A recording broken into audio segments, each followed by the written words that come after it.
very good afternoon to everyone. Prelims 2025 has been conducted on 25th May, and you must be waiting for the keys to come out, especially for the CSAT, where a lot of people, a lot of students are ambiguous in a lot of questions.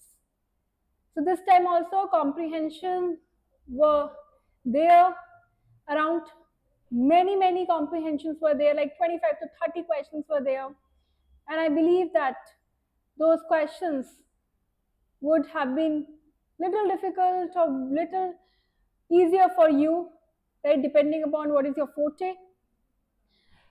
Some of the questions I would analyze that some of the questions in the CSAT comprehension were difficult and ambiguous, very tricky, but on the other hand, some were very direct.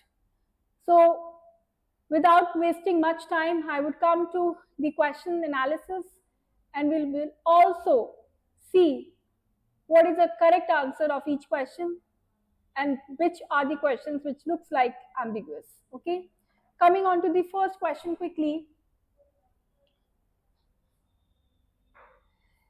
So I am discussing set A, passage 1. Set A, passage 1. Please make sure that you are seeing set A, right? And that's how I'll be checking the answer. So the first passage is maintaining an ecosystem just to conserve biodiversity will affect its commercial potential as well as livelihood dependent on the ecosystem. There is also conflict between using an ecosystem not only for the livelihood, for the commercial exploitation or strictly for conservation. Deforestation caused due to the commercial exploitation will lead to indirect harm like floods, siltation problems, and microclimatic instability. Apart from adversely affecting livelihood dependent on forests, these conflicts are particularly acute in developing countries where the dependence of the people on the ecosystem is significant and commercial exploitation has the potential to boost national income. So there is a tiff between the two things, whether to use natural resources for the development or whether to conserve it so that we can stop the degradation of environment. So there is a tiff between both of them. That is the whole essence of the passage, right? So I have been telling in my classes also all the time that what has to be the essence of the passage. So essence of the passage has to be the main actor. You have to understand the essence first and then you have to move to the options. So the options which are there, the first option is which one of the following statement best reflects. So this is also important to see what they are asking, the critical message conveyed, right? So if I look at the first option, so two ways I'll be solving the passage. The one, by looking at the options, whether it suits or not, and second, by getting onto the facts through the passage. The first is saying conservation of biodiversity is not an issue to be worried about when some people dependent on ecosystem for their livelihood. Nothing has been mentioned like that. This is not the critical message it is asking for. Commercial exploitation of forest goes against the fundamental rights. Whether there has been a mention of fundamental rights, not at all. C, sustenance of livelihood and degradation of ecosystem by being together exacerbate one another, leading to conflicts and imbalance. D, commercial exploitation of ecosystem should be completely stopped, not at all. Too extreme to assume this as an option. The only option left is C, because this is giving a balanced statement, though some of the words there are difficult, vocabulary is little difficult, but C is the correct option of this because it is giving a balanced statement to me, and this is what the whole essence of the passage is, right? Moving on to the next. With a reference to above passage, the following assumption have been made. No country needs to depend on ecosystem. Do you think this should be the answer? No, no one has to depend. Like no country needs to depend on ecosystem. There is no mentioning no country. When should, extreme statements, that doesn't have to be included in the option. Resource-rich country need to share the resources with those of scant. Scant resources means less, right? So as to prevent the degradation of ecosystems, both the options, both the points has not been mentioned in the passages, so we cannot go beyond the passage. This is what I have been telling in my class, that you have to stick to the passage, what the passage is giving the information, only that information we have to use and solve the questions based out of it. No more extra information should be included. So first and second are not there, so second D is a right option. Now next question, this is question number, I have to see the question number. This is question number 3, right? Now quickly reading the passage for you, the history of renewable energy. Underline the keywords also. This is how I have been teaching in my class. Such as there is a steep learning curve, meaning that as more is produced, cost falls rapidly because of economies of scale. Learning by doing. The firm's green innovation is a part dependent. The more a firm does, the more it is likely to do in the future. The strongest evidence for this is the collapse of the price of the solar energy, which became about 90% cheaper during the 2010s, repeatedly beating forecast. Moving early and gradually gives economies more time to adjust, allowing them to reap the benefits of the path-dependent green investment without much disruption. A late and more chaotic transition is costlier. So this is mentioning about the whole thing. Like for example, if I talk about economies of scale, so they are talking that the green energies, right? If you talk about the renewable energy, suggests there is a steep learning curve, meaning that as more is produced, costs fall rapidly because of economies of scale. Learning. So they are talking of the essences that they're talking about renewable energies. Renewable energies, they will adjust themselves with the time, right? And initially when they will be introduced, what will happen? The cost will be more per unit, but then what, as we will give them a time without disrupting them a lot, then they will become cheaper, right? That is the whole essence of the passage. Now coming on to the options quickly. Economies of scale is essential for transition to green growth. Essential? Not at all. B, modern technology progress is intensely linked to part dependent. Not at all. Countries with the large economies are in a better position to adopt green technology. No mentioning. D is timing plays a crucial role. Yes, this could be the one of the option. Why? Because timing plays a crucial role in the case of green technology development, right? Because that is what it is saying. Okay, let it be. Do not disturb. Let it take its own time. So D is most probably the right answer. I consider this question as under the difficult category. According to me, it was difficult, and the right option for this is D. Timing plays a crucial role in the case of green technological development. With reference to the above passage, the following assumption, please note this assumption they have been asking.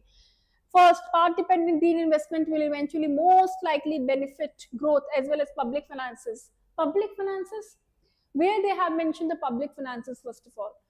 There's been no mentioning how you'll deal with that. They have just mentioned the one of the fact, but nothing has been mentioned about the public finances. If other green technologies follow the same pattern as that of solar, they will be most likely to be easy green transition. Yes, this is what we can assume, that like how the solar energies have been adopted, like the time has been given to them. That's why the economies of scales has become cheaper, right? Similarly, in this way, the B option can be assured, but A is definitely not. So question number 3, which is this question, please, we have to see the question number.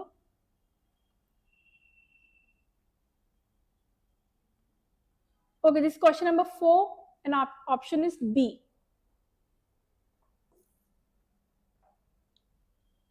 Okay, now this is not mentioned, the passages are not mentioned here, right? I'll be quickly reading question number 11 for you. Each state in India faces a distinctive set of challenges regarding the impact of warming, but also offers its own set of opportunities for reducing the emissions depending on its natural resources. For example, coastal states need to take actions to protect their shores from the sea level rise. Districts that are drier need to prepare for variable monsoon precipitation.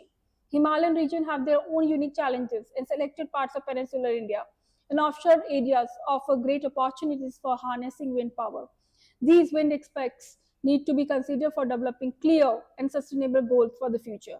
Which one of the following statements best reflects the logical, rational, pragmatic message conveyed by the author and the passage? So which one is most rational, that we have to see? So the whole essence of the passage is that you don't have to one size doesn't fit all. We can't say that what is working for one state is also working for other. Like for example, one is working for coastal states, regulations, policies working for coastal states will also work for the states in Himalayas. We can't say like that. Okay. So coming on to the options quickly. This is passage number, question number 11.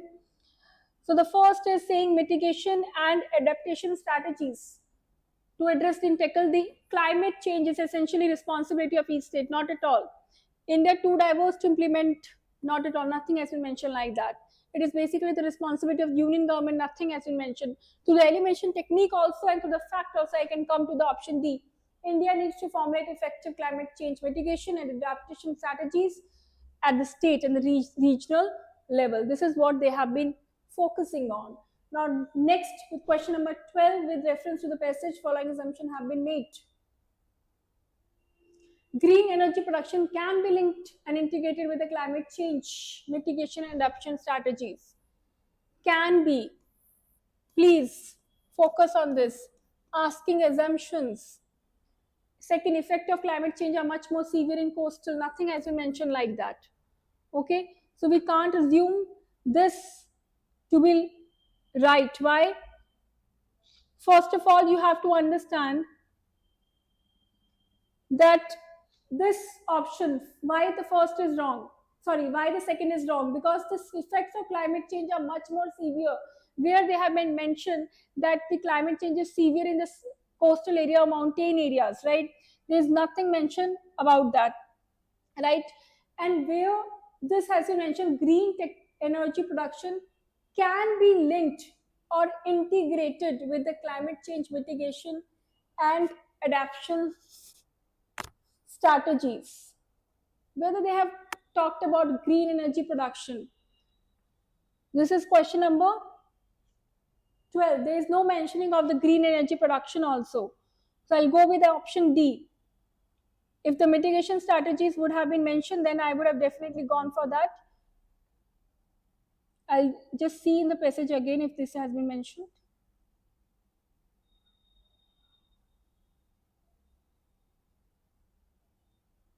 No, nothing has been mentioned like that.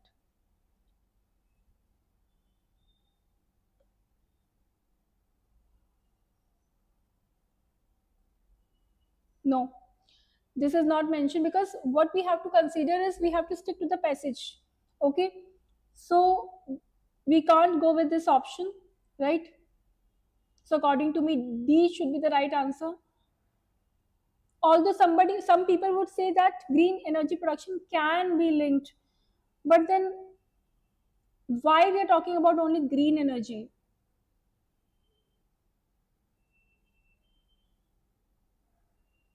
Okay, I'll go with option D. Question number 12, option is D, final. Next question.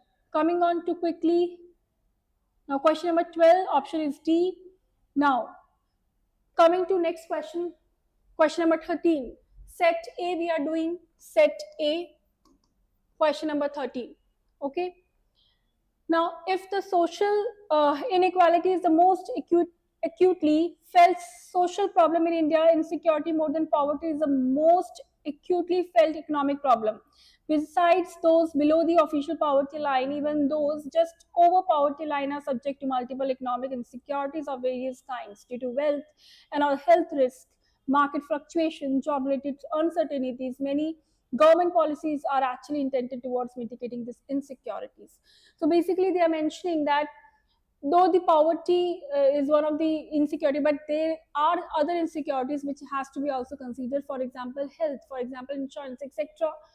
That needs to be addressed as well, apart from the basics one. So which one of the following statements best reflect the critical message? I quickly read. The India's political executive should aware of a poverty and social inequality. Consequent sense of insecurity is a main social problem. How we can address this whole thing? Like first of all, you need to see best reflects the critical message, right? Understand and again read out the option. India's political executive. Where the word political executive? Where the word political? Not at all. In India, poverty is a primary reason. How can we say that? It is talking about other kind of securities. How can we say that this kind of security they are talking about, like poverty? In poverty and social inequality are so intricately linked that they pose an unimaginable crisis, unimaginable crisis. Insecurity more than poverty is the main economic issue that government policies must address. This is the whole essence of the passage. They're talking about not only poverty, they're talking about other kind of insecurities that dwell in the region, in the country, that need to be addressed by the government, right? So D is right.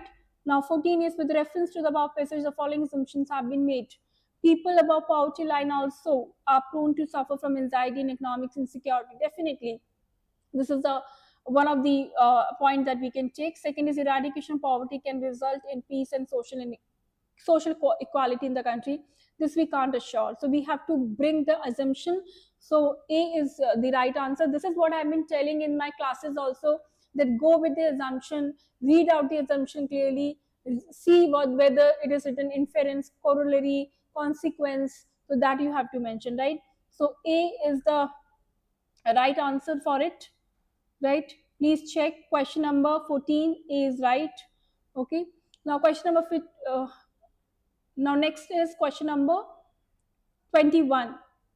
Okay. Quickly moving to question number 21. One of the dismal realities of agriculture sector is, in independent India has that it never experienced a high growth phase. Unlike that non-agriculture economy, the highest decadal growth, compound annual growth rate, or CAGR, for agriculture has been 3.5 in 1980s, and also experiencing a spot means outflow, in a decadal growth during the 1980s. Agricultural growth suffered relative stagnation thereafter. This is in a sharp contrast to non-agriculture growth, which consistently increased from 1980s to 2000. So the next question that we have to focus is assumptions that have been made, right? Passage 1. This is okay. So they are asking for one of the following statements best reflects the corollary. Corollary means consequence, right? This you have to see first. These are the keywords that I keep on telling in my class. The benefit of economic reforms percolates down more slowly to the agriculture sector than any other sector. Park it aside for some time. Then B is for India. The green revolution was not useful, not at all. India lagged behind other countries, not at all. Urban to rural, not at all. A is the right option. Through the elimination technique only, I could figure out that A is the right option. How? Because nothing has been mentioned in the other options. When I look at the passage and look at the options, then the A suits the best to the passage. 21, A is the right answer. 22, with reference to the passage, following assumption have been made. The growing divergence between the fortunes of the agriculture and non-agriculture economy in India could have been reduced and contained by, first option, adopting large-scale cultivation of commercial crops and viable corporate farming. Second, providing free insurance for all crops and heavily subsidizing seeds, fertilizer, electricity, farm machinery at par with developed countries. Which of the following assumptions are correct or valid?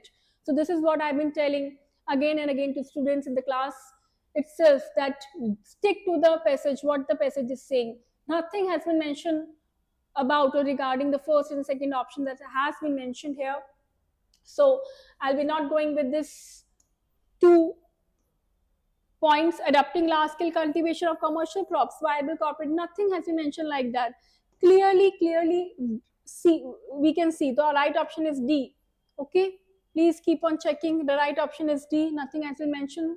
Moving to quickly next passage. In our country, handlooms are equated with a culture that ensures the continuity of tradition. This idea has become the part of the public policy framing, provides a legitimate basis for the state to support the sector. But the notion of the tradition as a single linear entity is being strongly contested today. The narratives dominant in defining culture, tradition in the particular way, are seen to have emerged as identities and histories of large scale. The discounted and at times forcibly stifled identities are fighting for their rightful place in the history. Against this backdrop, which we promote handloom as a traditional industry, it is not surprising that the large section of the population choose to ignore it.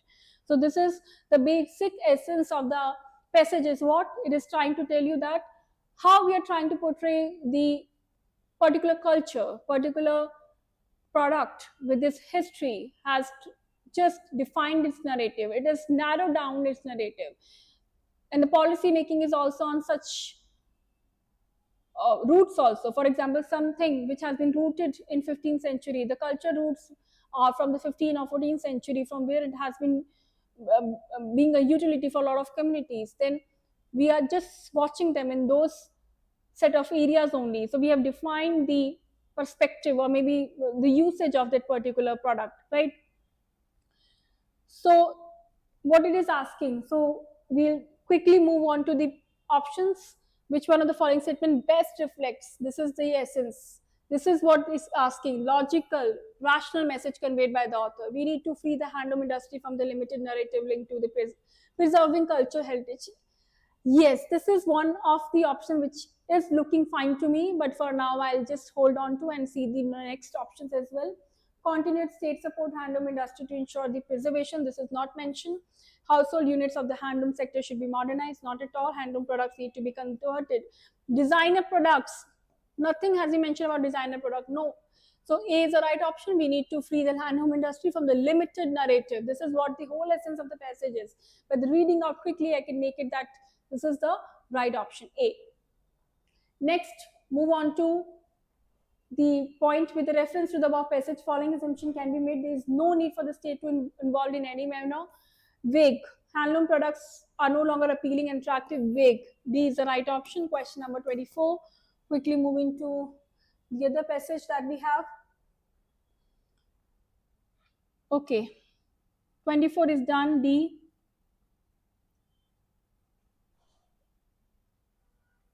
Next passage. In our country, regrettably, okay, so next passage is question number 31. Please note, this is question number 31. Set A, we are on to, and we have to start from here, okay? In our country, regrettably, teaching and learning for the examinations have been our forte, but the new demands of society and the feature of the work require critical and independent thinking. Learning through doing, asking questions from the multidisciplinary perspective on this is the same issue, using the evidence for building arguments and reflecting an articulation.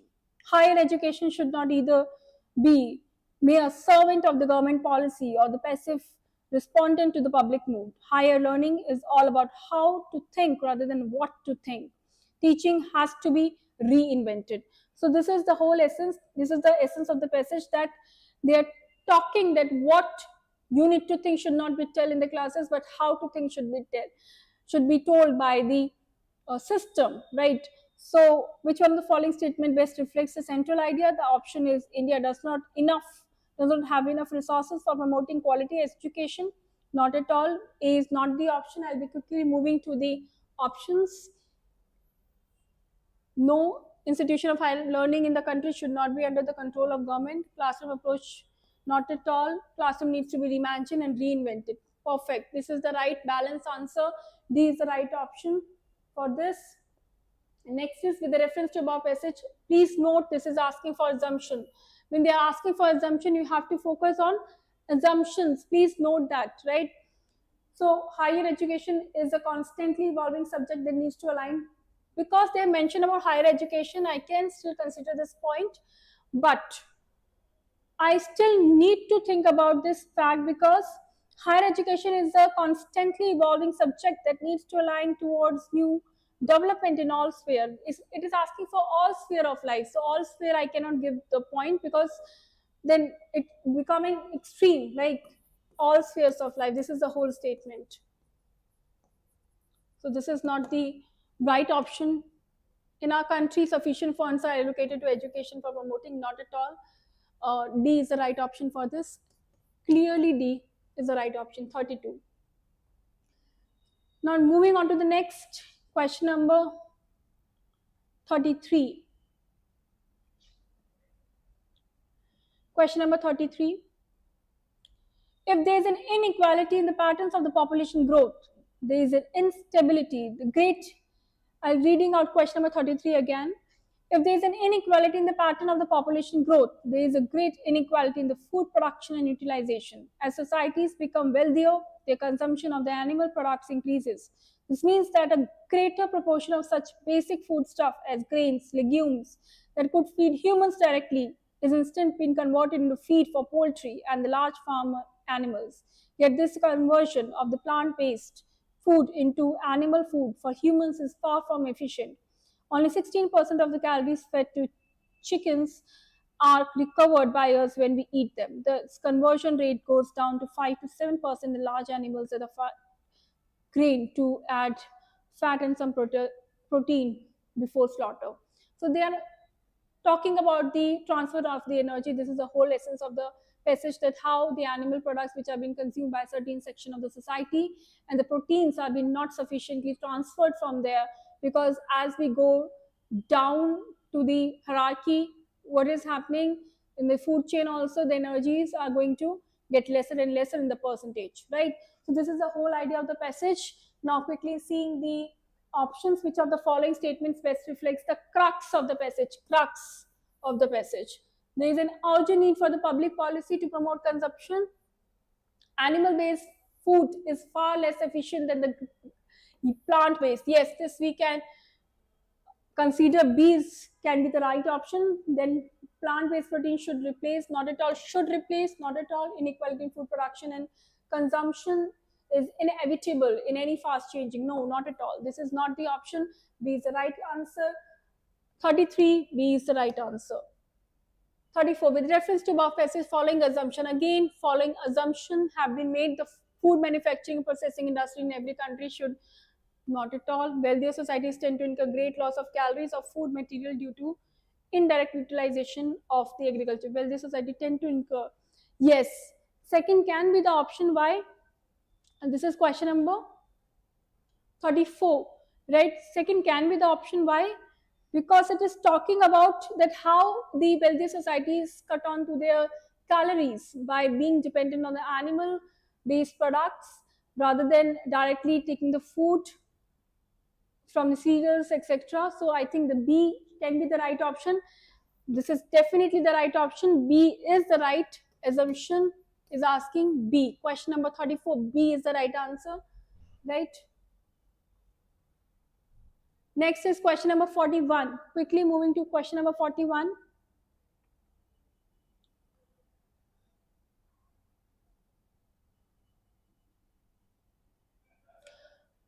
Over the next 30 years, many countries are promising to move to net zero carbon, implying that household emissions will have to cut to close to nothing. A leading climate scientist reckons that at best half the reduction might be achieved through the demand side measure, such as behavioral changes by individuals and households.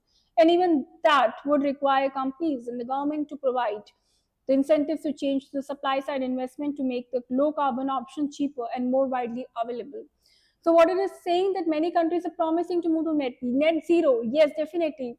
But emissions will have to cut down to close to nothing. Then we have to stop the emissions. Okay. So leading climate scientists reckons that half the reduction might be achieved through demand side measures. So when we change our consumption behavior, when we try to change the patterns, and definitely when the demand will change, the supply will automatically be adjusted, right? So this is the whole essence, and which one of the following statements reflect the central idea. Moving to net zero is possible only by reduction in household, not at all. Low carbon behavior in people can brought about incentivizing them. Could be cheaper goods and the services can be made available to provide low carbon technologies, not at all manufacturing industry. So only option question number 41, which looks okay to me, is B. B is the definitely right option, because it is saying low carbon behavior in people brought about by incentivizing them. When you incentivize them, definitely they will change their behavioral patterns. They will try to consume a difference, or the demand side will change, right? So this is the right option. Now next is 42. With reference to above passage, the following assumptions have been made. Supply side investment in company can result in low carbon. Now please focus assumption, okay? People are not capable of adopting low carbon without involvement of government. This is vague. But how can we think that supply side? Has to be reconsidered again. 42. Yes, this can be one of the option because supplies and investments in companies can result in low carbon behavior. Yes, this is all about incentivizing supply side investments. So this is how you incentivizing the people, right? So first is the right option A. Question number 42, A is the right option. Okay, next is question number 43. In the only In only 50 years, the world's consumption of raw materials has nearly quadrupled to more than 100 billion tons. Less than 9% of this is reused. Batteries of old vehicle contain materials such as lithium, cobalt, manganese, and nickel are pricey and can be hard to obtain. Simple supply chains are long and complicated. Buyers' risks are being aggravated by their suppliers' poor environmental and labor standards. Reusing material makes sense once the batteries reach the end of their lives. They should go back to a factory where their ingredients can be recovered and put into new batteries. So, which of the following best reflects the answer? So, question number 43. Green economy is not possible without using critical, not at all. Every sector. Circular economy can be beneficial. Yes, this is the whole essence. Circular, this is a balanced. This is reflecting the most logical, rational, pragmatic. D is not the option, so C is the right option. 43, C is the right option. With a reference to above passages, following assumption have been made. Now you have to think about the assumption. Automobile factories are example. We can't tell it confidently. Second is economic growth is compatible with circular use of mineral resources. Is compatible with circular use of mineral resources. Now I have to see the 44th question. This looks likely fine to me. 44 option B, because economic growth is definitely they're talking about the circular use of mineral resources. So economic growth is compatible. Yes, we can consider B as the right option of it. B. B is the right option because they're asking about assumption. So economic growth is compatible with circular use of mineral resources. Yes.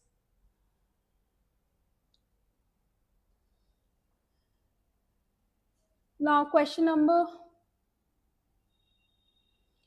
51.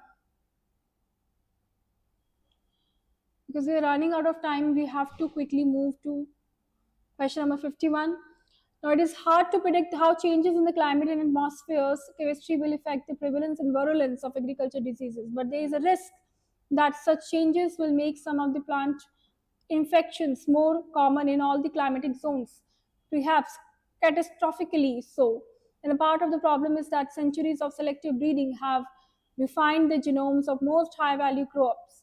They are spectacular at growing in today's condition, but genetic variations that are not immediately useful to them have been bred out. This is a good for yields, but bad for coping with changes. A minor disease or even an unknown one could suddenly rampage through a genetically honed. So it's all about that how GM crops are good for the short-term gains. But when I talk about the long-term gains, then the way they were evolving themselves to fight with the diseases, so they won't be coping up with all that very quickly. So this is the whole essence of the passage. So quickly moving on to the options. 51. Global climatic change adversely affects the productivity of crops. Total dependence on genetic honed entails a possible food insecurity.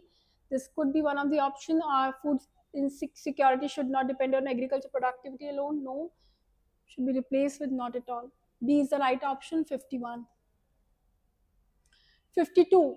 With reference to above passage, assumption, right? So they are talking about the assumption. Question number 52. Global climatic change can result in the migration of several plant diseases to new areas. Second, scientific understanding of the wild relatives of our present crops would enable us to strengthen the food security. Assumptions they have asked, so both looks fine. that global climate change can result, definitely. Scientific understanding biorelatives of present crops would enable us. Yes, both are correct. 52. Okay. Now question number 53. 53, the question number is, I'll be not reading the passage because we're running out of time. I'll be just telling you the option of question number 53. Which of the following statement best reflects the critical message conveyed by the author?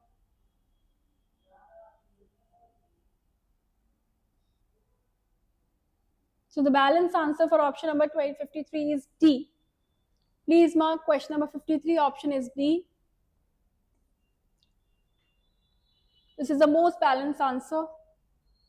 Question number 54, with reference to above passage, following assumptions have been made. In democracy, a strong opposition is required only if the head vague.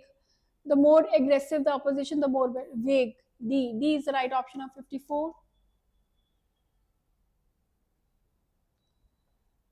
54 is done now. Now moving on to 61. There has been no 51, 61. I'm sorry, question number 61 we are referring to. Set A, question number 61. There has been no democracy that has grown economically without corporate capitalism. It helps in modernizing the economy and enabling the transition from rural to urban, agriculture to industry and services, which are inevitable with growth. It generates jobs, and there is no other way to fix a country's unemployment challenge without the further impetus to the private business. Big companies can operate on a large scale and become competitive, both domestically and externally. A vibrant corporate capitalist base also leads to additional revenues for the state, which in turn can be used for the greater welfare of for the marginalized and created a more level playing field in terms of opportunities. So the right option, which this with respect to this passage looks, we'll reading out the options first.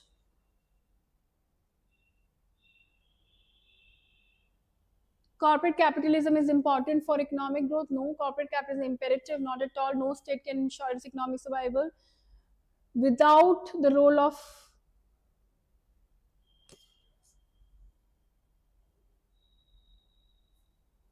Okay, so I'll put this question in ambiguous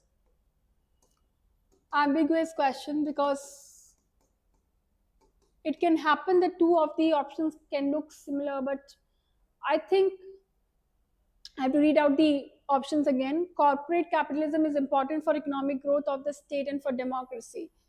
Because they started talking about the state and democracy, this could be right.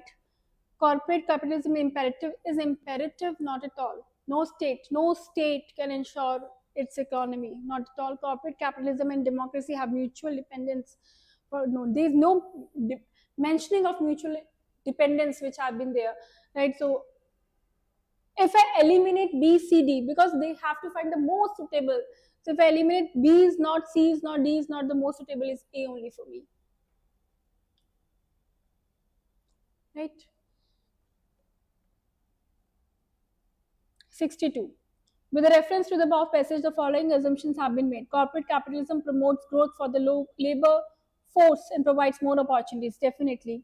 Second, poor marginalized section of population are benefited by corporate, yes. C is evident, C is the right option.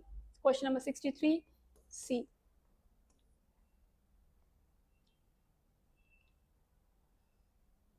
Question number 63, C is the right option. The next question is 71. Now I'll be telling 71 question.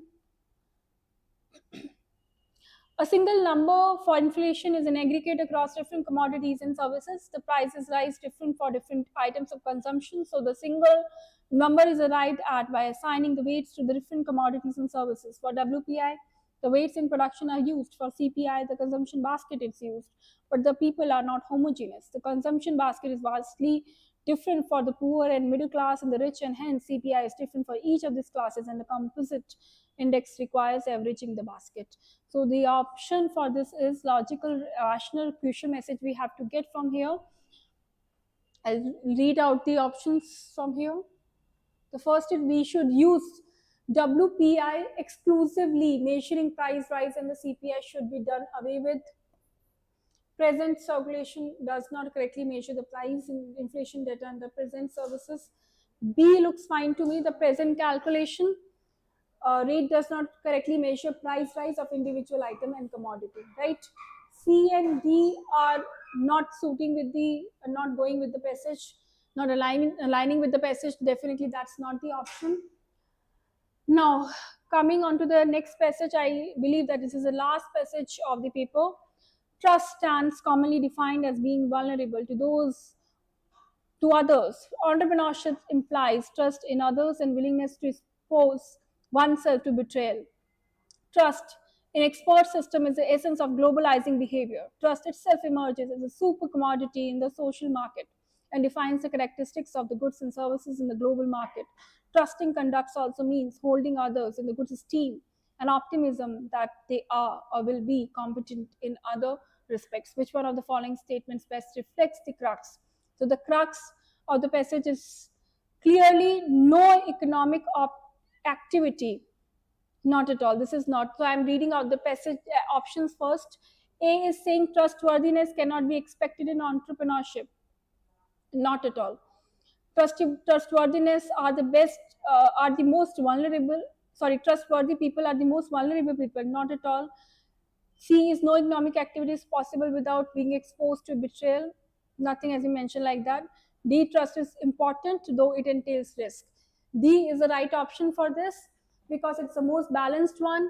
This is what it is trying to say, that when you trust, that is also important, and when you trust, then it could be a possibility that risk can also be associated with that. So without trust also, you cannot do the entrepreneur role, but if you are trusting someone, then risk is definitely associated with it. Thank you so much. I believe this was the last passage. Let me check. Yes, this was the last passage, and I know it is very easy to say after the examination that the passages were difficult, moderate, but hats off to the people, students who were sitting in that examination hall under such pressure and were giving difficult paper. I know that some of the comprehensions were very tricky, difficult, and it is very easy to say after the class when you're reading the passages again that the paper was easy or difficult or moderate, but people who are doing the passage in such a pressure, hats off to all of them, and you have done a wonderful job. I think that all the keys that you have taken from here are most accurately right, but then we have to wait for the UPSC official key to see whether our official key are matching 110% with them or not. Thank you so much.